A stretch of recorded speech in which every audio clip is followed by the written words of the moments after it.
Season 9 ఆట మార్చిన Sanjana construction రూమ్కి వెళ్ళడం, బిగ్ బాస్తో మాటలు. కెప్టెన్సీ టాస్క్లో తన నోటితోనే శాడిస్ట్ అన్న శ్రీజాని సెలెక్ట్ చేసుకోవడం, శ్రీజతోనే ఆట ఆడించి అందరినీ ఓడించి బిగ్ బాస్ హౌస్లో మొదటి కెప్టెన్ అయిన సంజన. మర్యాద మనీష్ ఇమాన్యుల్ విషయానికి వస్తే తప్పెవరిది తర్వాత మాట్లాడుకుందాం. ఆట మొదలు పెడుతున్నప్పుడే అక్కడ ఉన్న కంటెస్టెంట్స్ అందరికీ మనీష్ రూల్స్ క్లియర్గా చెప్పాడు. ఫస్ట్ ఇద్దరి కంటెస్టెంట్స్ రాడ్ తీయడానికి వెళ్తున్నప్పుడు కూడా ఎలా ఆడాలి ఏమిటి అని ఒక క్లారిటీ కూడా ఇచ్చాడు.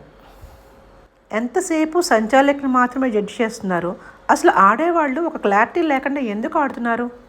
సంచాలక్ రూల్స్ అంత క్లియర్గా చెప్పినా తప్పు చేయడం ఎందుకు, మళ్ళీ ఆర్గ్యూ చేయడం ఎందుకు?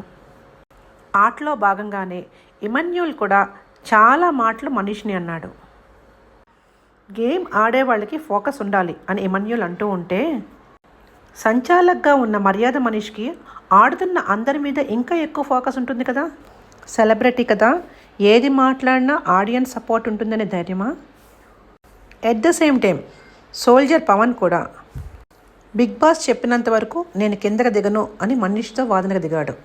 సంచాలక్ది తుది నిర్ణయం అని బిగ్ బాస్ ఎన్నో సీజన్ల నుంచి మొత్తుకుంటూనే ఉన్నాడు, అయినా వినేది లేదు కదా.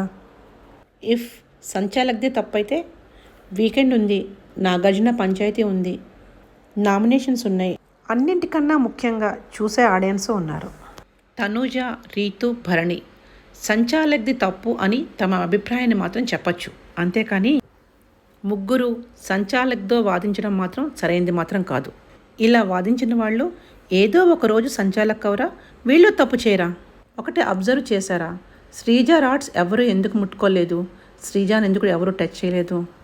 సంజన వీళ్ళని సెలెక్ట్ చేసుకుంది కాబట్టి సంజన కంటెస్టెంట్స్ని టచ్ చేస్తే ఎక్కడ నెగిటివ్ అయిపోతామేమో అనే ఉద్దేశమే అయితే అందరూ సేఫ్ గేమ్ ఆడినట్లే, including mask man.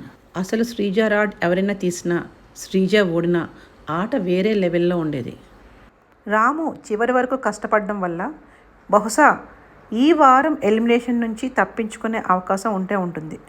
Big boss హౌస్లో ఏదైనా జరగచ్చు.